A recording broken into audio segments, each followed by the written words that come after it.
King of Table 13 ended. Janis was at Arm Havoc, but with one eye. I think at the event ended, and I think 5 more matches were up, right? Yeah. I missed a little bit first few fights, and then after party started, but one eye was still clear, and I could see some. So Yeah. my something my maybe right now my analyze wouldn't be as clean or perfect as it should, but Yes, I remember. because So it was how it was. If you remember, Sanders absolutely getting run through. No, I don't want to remember that. No, It was nothing to talk about there. It's like a bad day for Latvian arm wrestling, and also kind of maybe not that big surprise. No, for me too. We were talking before that, and I said that Rustam, his biggest strength always is that he almost always gets in his best position, and that's inside. And when he's inside, you have to be really inside hook arm wrestling specialist to deal with that. And it was too much for Sandris. And with Antonovic, with Raimons, and with Caro and someone else, we were talking who would we put money, and I said, sorry Sandris, but I said that if I have to bet, I would bet on Rustam. With all that, I still hope that Sandris will find a way and to stop the match, do something. Yeah. But not this time. I was sitting there round 2, and I was like, try to go inside at this. But I'm like, there's nothing, right? You can't really, not slowing down, not getting. Sanders was too nice, and I was like, work him, and then he goes straight for the. I'm like, work the hand, get the slip, do those things all the time. No, he's too nice. He moves too fast on those matches. Like I was like, sit down and kind of calm down. You know, he goes strap, yeah, strap. No, try to work the hand, get the referee's grip, get all those things going, right? In my mind, he had some more tools to try, some more positions to try, and some more maybe tactical experience things to use. But with all that, Rustam was better that day, and I don't think it would be a big difference if all smartest minds in arm wrestling would sit in Sandri's corner and help him with advice. Yeah. So we saw all the smartest minds in Jerry's corner, and there's nothing. Yeah. Because from one I little bit I thought like, okay, maybe I could give Sandri some advice and help him, but I don't think it would make some big difference. No.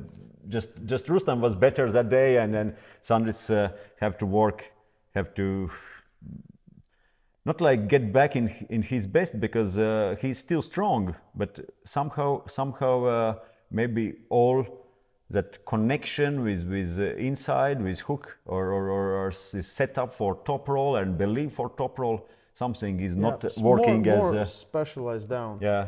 You need to take that. My wife is calling, but arm wrestling is what was like priority in life. If she will call a few more times, then you have to pick it up for sure. Yeah. Which matches were most interesting for you? What you want to talk about? I saw a video, and I watched video not too carefully, but I saw videos that you said match of the night is Eddie and Brian. Yeah, that was the closest match for many reasons. The only thing where I would say it was so good because it was really close match and unpredictable, and with all what Eddie and Brian is doing for my loved sport arm wrestling. I can say only thank you for them, and the two super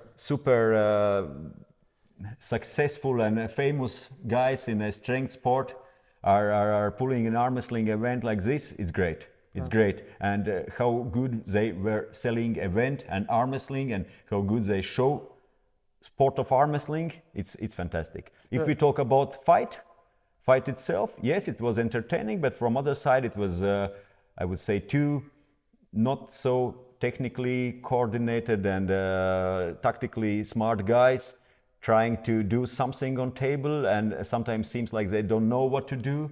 And but that's also, of course, exactly how it is. Yeah, that's exactly how it is. There's two amateur guys. Yeah, because that's amateurs in a sport of arm wrestling for sure. But sometimes also in a fight sport, when two super strong guys who are not so good jump in a ring and someone can kill other in 3 seconds. It's fun. But was it a match of the night? What was the match of the night?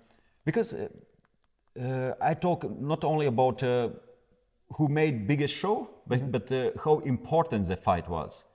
And for me, important was title fights. I agree. About importance. Yes, of course. But also, dominant or not dominant, those two was pretty predictable, right? We kind of knew that, like, everyone picked that Barbosa will win. Everyone picked that Levan. Yeah, right. Sure. But Eddie and Brian, I think the importance of that, the match was great. They showed a lot of respect to arm wrestling. It was super entertaining. Like they won all the things. Like, and the hype behind it was real. Of course, if in arm wrestling books someone says like, oh, you know, Brian won Eddie, I'm like, who cares, right? But if you look at the match, you're like, oh, you know. So I stand by it. I think it was match of the night because of those things. It's not because of importance in the world of arm wrestling. It's because of importance around the world of arm wrestling. Like, I think we just hit the next level just because of that match. Yeah. No, like I said, it's very helpful for our sport, and we need that. There was nine more matches. None of them were even close to entertainment value, to even, like, okay, no real arm wrestling value. I'll give you that. Like, Brian didn't look like an arm wrestler. Eddie looked somewhat like an arm wrestler. They're still learning. But entertainment value and the match value was much bigger than any of those. Yeah. Like you like, there was not a moment where Eddie Hall wasn't entertaining to you. It was like, come on, absolutely, right? And all that what they did before fight, and we have always talked like it's really important how you are preparing fight, how you are selling fight, all that marketing before, and they are professionals. Absolutely, they know what they are doing before in press conference, in interviews, in a fight. Biggest star of the event is Eddie Hall. Yeah.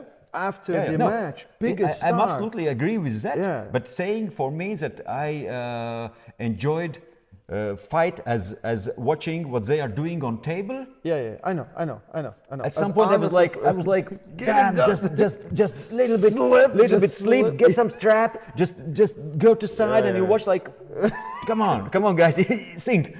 Yeah? I know, yeah. With our eyes, like, if we look at the expert eyes, I was like, dude, look, he should slip now. Yeah. He should slip. I can get that, right. So it was great entertainment. And do I want to see them both or some of them again in arm wrestling? For sure, for sure. Make it happen, and that's great. But match of the night, I don't know. I still stand by it. Match of the night. Yeah, and like you said, yes, it was one-sided, and if we talk about Levan and Jerry, of course, it was biggest possibility, by far biggest possibility that Levan will just go over. Okay, let's talk. It was very simple. There will, like, biggest opportunity or biggest chance, I don't know what percent, 70 or 80 or what, Levan will just smoke Jerry. And second, maybe somehow Jerry will stop him. It will get long, ugly. It will get, and then it could happen. And Jerry at the end is winning, and both are breathing with oxygen apparatus and systems. Let's talk about Jerry versus Levan. Then let's talk about Gabi versus Barbosa. So I thought, okay. First of all, I had this seat. I was watching from here, and I thought Levan is really brave to go there. And go like this, like fully inside, like he's ready just to go like this. He just saw what happened to Alex Cordecha, and he was like, nah, still gonna do it.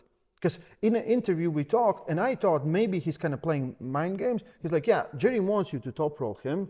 He's like, and that's where he's good, so you shouldn't top roll him. I was like, what you gonna do? He's like, I'm gonna attack his biceps. And I was like, I thought that maybe he's like mind games or whatever. Because Eddie was talking about the press the whole time. There was zero press, right? And no, he actually did it. Yeah, but you did. Doesn't matter, right or left. You did so, and we have told for many times. If you want to press what you need with using strong triceps, you have to get here. And you have to be over. If opponent, and that's how you can press down, because direction goes down and side. Yeah. If you are like this and you are supinated here, doesn't or even inside, you can't press down. Yeah. You can pull on your biceps. you have stress here. You can't press, and that's it. And if you are strong enough to do that, you know your side and wrist is strong enough. You need some crazy strength to do that against Jerry. It's not easy. There are not so many who are able to do that. But we have seen it's working. And we have seen Devon doing that. We have seen Hermes doing that. We have seen in some other fights. But not always arm wrestlers are technical, smart, and strong enough to do that. Fast enough. And fast enough. Levan's wrist just like, I rewatched the match and the speed, like as soon as they say go, his wrist just boom, goes like this. But Levan's wrist is crazy good, and every fight they start, you can see that Jerry is supinated, and that's it. He couldn't escape, and He I see couldn't them, get to straps. They're talking like the whole corner, like whole thing was like how to get to the straps, right? How to get to the straps. And we very well understand what Jerry needs. I also was thinking like, okay, what he should try to do to get there. But if your opponent is pulling that good. He was trying, he was going under as much as he can, but like Levan traps your arm. Very impressive. Like I thought, really, again, we last time saw him pull versus Devon. We saw a press, we saw a top roll, right? The opposite goes on inside, boom. Insane. I thought very good for him. That's a tactic of super match arm wrestling, and when you are preparing for some specific arm wrestler and you know and analyze and watch what he's doing. But the thing is, like, sometimes it doesn't work, you know, because like we saw Cadorette trying to do the same thing. The setup was like this and just run through, right? Cadorette is strong, Cadorette is good, but he probably is never known by his inside strength or some side strength. He's best points is somewhere else, and he's great arm wrestler, but in different angles, different positions. And his mistake was that he was not trying his position and never tried against Jerry. Maybe for at least once. So and did Jerry something wrong? No. Just opponent was too good this time. And comments were like, "Oh, Jerry should have top rope." Have you seen Jerry top rope? Like it's impossible, and it wouldn't even work. Like no, he couldn't get away, and that's how it is when you pull against a strong, prepared, well opponent, and then it seems again super one-sided, but it's enough that the opponent is 10% or so better in that position, and that's it. That's it. And you really can't enter a fight. Women's Gabi versus Barbosa. I was surprised that Gabi dominated from the go without the wrist and just. But you saw how Gabi was prepared, how serious he took that. She took that. Yeah. Look at arms, look at everything. Yeah. She was ready. She was ready, yeah. and probably in her mind it was like no or never, and I'm ready. And she proved again that fresh against fresh, she's still. Yeah, she's power still, is somewhere. She's struggling with endurance. She's struggling because she need to work a lot with that big hand and that leverage and mechanics of biomechanics of Barbosa. I didn't ask like what did she work on more, because like the thing that she lacked was hand. If she had a little bit more hand strength, endurance, that she could keep at least straight, right? There's a little bit more, she would have done as good as match number one. Because this time she did, like, first two looked really good, and then round three she kind of just died out, just couldn't anymore. I don't think she needed more side pressure. I don't think she needed more back pressure. She needed just more hand. No, she needed. It's a question again. If you are better in both angles, you say it still could work. It still could work even without a hand. She could go to side and maybe win, but. Can you get there with that build, with that height? Can you on that frame? Which Gabi is like what 155? Yeah. What probably? Can you get even stronger? She is already somewhere on very peak, I would say, of that possible. Maybe I'm wrong, but look at Barbosa. I think if Gabi can pull some more matches. And she can, like, why not one more time? For sure. Like, no. Gabi's what, 36, I think. Barbosa 24. So she definitely has enough time. And like, if there's no one else, why not? She's getting close both times. Maybe this time a little bit less than the first time. I think first time she did was closer, right? She almost won the match. She just this much, right? But we need some more actors in this. For sure. Yeah, in For this sure. game, because right now they are like in a like unlimited weight division. Yeah. There are plenty of, like, I would say in a ladies arm wrestling 60, 65 is super competitive. 60 Yeah. around that weight. Also when it gets heavier. Yeah. Right now there are. I'm not sure even if I can mention any lady right now where I would say that she mistake again that she's having some good chances against Barbosa. I don't know. I can't really find the name right now. Yeah. Maybe. I think Gabi have some plans to pull against Heidi Kortner in Yeah, I USA. saw it. Yeah, and knuckles up, I think. We will see. Yeah. We will see. Maybe. Maybe Makeo can come out of retirement. Maybe that's the thing. That's what we need, right? That's what we need. Well, like, yeah, for Barbosa and Gabi, it's kind of looking a little bit. Maybe but always someone rises. But Right now, I don't know. yeah, we'll see. Super heavyweight, Swedish power. Corey West versus Tobias Sporang. Really interesting match. Couldn't really figure out who would be the favorite before the go, because I thought Corey West is really strong, very good at dealing with some things. Tobias was very fast, like super fast, if we can say, sometimes too fast. But the match was back and forth, back and forth. It started to look like Corey was sleeping, like he couldn't just kind of like wake up and then get a little bit of aggressiveness. But very great display from Tobias. I thought he was very good, keeping outside the strap, not going in a strong point. We see it all the time, and you can always say like, oh, you know, Corey beat him in the strap. He couldn't get there, right? He couldn't get there when he needed to get there, and the speed kills. Yeah. Tobias is good.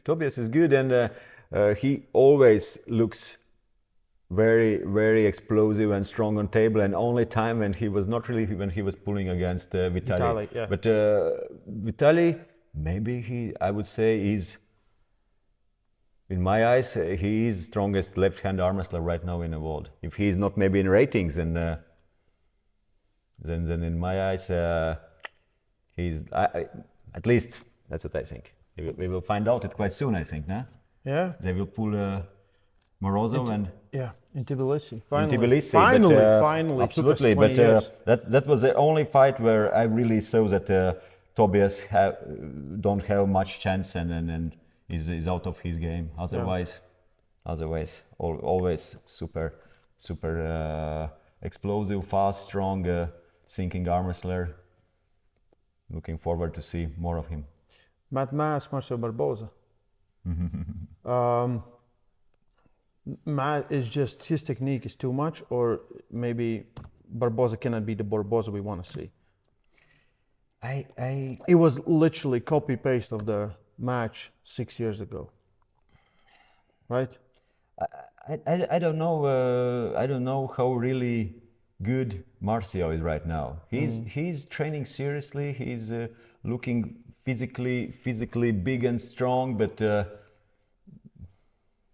maybe he is not the same Marcio we remember from last few decades. Yeah, maybe, but he is 52. So Tom Hutchings is 50. What, John, Ron? But of course. Yeah. It's just what I'm thinking. It was very hard. Like couldn't get nothing going. With all that, Matt Mask is not a beginner. Yeah. So could be that also he's in better shape than we used to see him, and good that he finally get some win against, I would say, real big name in arm wrestling, what Marcio is. But with all that, maybe. Yeah. Maybe age or time is biggest opponent for Marcio, or some other factors we don't know about, injuries or struggles with what he's having in his train. Anyway, King of Table 13. Yeah. You want to What- talk about more matches?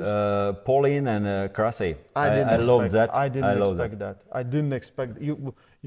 I didn't love that. I wanted a real match. I wanted really hard.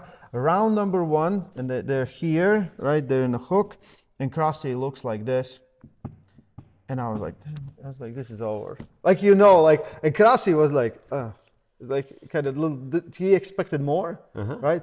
But it's so weird how they sometimes match up like this, right? Because if you look at some of the matches like Lachlan and there, some of the past moments and things like that, I'm like, ooh. We were talking about that, but it's different angles of strength, different best positions. Yes. And where someone is really good and maybe you are not that good in that position, and it makes fight styles, even if it's inside arm wrestling still. And Because Paul Lynn is really strong. yeah, no question. And the thing is, people kind of, I don't think they give credit to Krasy that he deserves, because he's one of the best of all time. His achievements are crazy. He's beaten almost everyone. It's just he's been doing like this. But he said we talked about everyone's career arm wrestling, you pull enough, it has to be like this. It's never this. It's never a straight line, right? Yeah, So yeah. you have your ups and downs. Especially if you're pulling quite often and more often you pull, it's not able to be in a super shape every event. Every event, it's very Krasy hard. pulls a lot and competes Pulls a lot. yeah. And I expected that Krasy could win at the end, and I said that before, but I thought that first round or maybe even first 2 will be real struggle for Krasy. But even in first round, he stopped and was kind of secure. I thought round number 1 would be Paul's round, right? And I was like, oh no, because I was like, if I put money, who's the match of the night? This is the match, and I lost all my money. But yeah. Lachlan and Lars, that was an interesting one. They kind of exchanged. Lars tried many different things. And I like the aggressiveness. I liked what before, and I liked it during the match. And I think the local guys, Joseph and felt Kevin, like they have some personal history or some, I don't know what, but like lot of Lachlan there can get under your skin. So even under Lars, who is like Even in a it's- sport for it's so very thin long skin. time. It's very thin skin. So He's super dry, no, really fat no, level. not That's anymore. Not maybe. anymore. But Okay. but somewhere there. Yeah. But that was like aggressiveness there and the display of techniques. That was cool. I like the opening match, Kevin and Kevin Joseph. Palko. I thought Kevin would win because I thought like, okay, Kevin has already done this, and from the first one I was like, oh, he's in control. But again, gave up too much of his rotator, burned it out. A little bit too done. open in position. And He had to top roll at the end. That was crazy. That's like he was talking like he's like, if come inside with me if you're strong enough or brave enough, and boom, he's on. So don't believe anyone in arm wrestling. That's what I'm trying to tell you. Yeah, matches were good. Card was entertaining, and I like Eddie and Brian's match. That was really good, and the audience absolutely loved it. Yeah, overall. But I want to see more good middleweight fights. Yeah, Some not really lightweights, middleweights. Yeah, absolutely. Yeah. And matchmaking, we can never know, but and I say more female matches. Every card should have at least 1-2 female matches. yeah. And I think it's gonna happen. Otherwise, as always, great event, good fights, good arm wrestling, and we are going forward. Oh yeah. Next one, Georgia, Tbilisi. Yeah. February 15. Yeah, you're gonna be in Norway. I'm not going to Norway. I'm gonna be there. Who knows? Maybe Georgia. Maybe Georgia. Janis left arm versus everyone. Undefeated streak. Anyway, guys, King of Table 13 was awesome. Last event of 2025 for us, but we'll see what's next. I think something's happening this week. MAC, what's the name of it? Massive Arm Wrestling Championship or something. I forgot. MATS is the acronym. So yeah, stay strong. I love arm wrestling.